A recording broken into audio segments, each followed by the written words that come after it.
আশুলিয়ায় মরদেহ পোড়ানো ৬ জনের একজন আবুল হোসেন।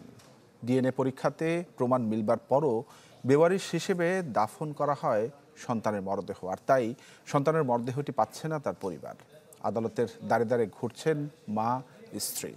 শুধু তাই নয়, আবুল হোসেনের নাম ওঠেনি জুলাই আন্দোলনের কোনো শহীদের তালিকাতেই।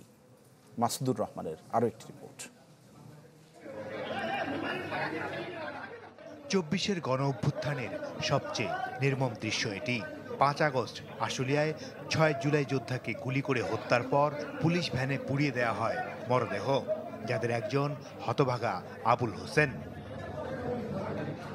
যেখানে শহীদ পরিবারের ক্ষতিপূরণ আর পুনর্বাসন নিশ্চিতের দায়িত্ব রাষ্ট্রের, সেখানে শহীদ আবুল হোসেনের ছোট্ট সন্তান সাফওয়ানকে সাথে নিয়ে আদালতের দ্বারে দ্বারে ঘুরছেন তার অসহায় স্ত্রী লাকি আক্তার।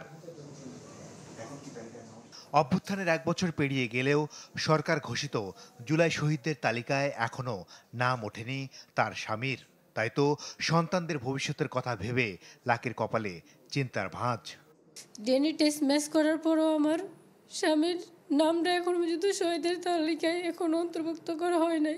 হিরন আরও মিনারেল ওয়াটার মাত্র ৫০ পয়সায় প্রতি লিটার।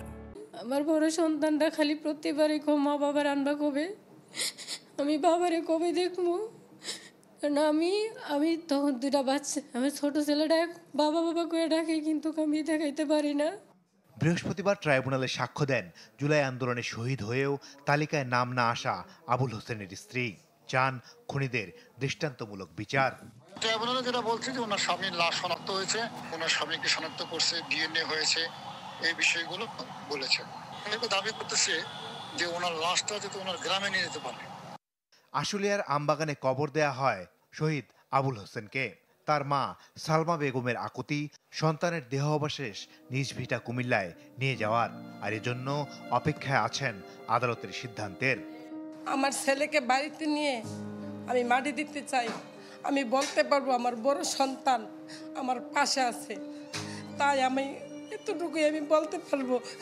আমার ছেলেকে যেন আপনারা ফিরিয়ে দেন। আমার ডিএনএ টেস্ট মিলছে, সব কিছুই মিলছে, কেন আমার লাশটা দেয় না?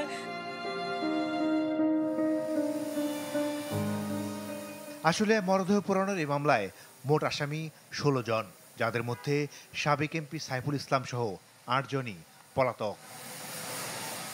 মাসুদুর রহমান, চ্যানেল 24, ঢাকা।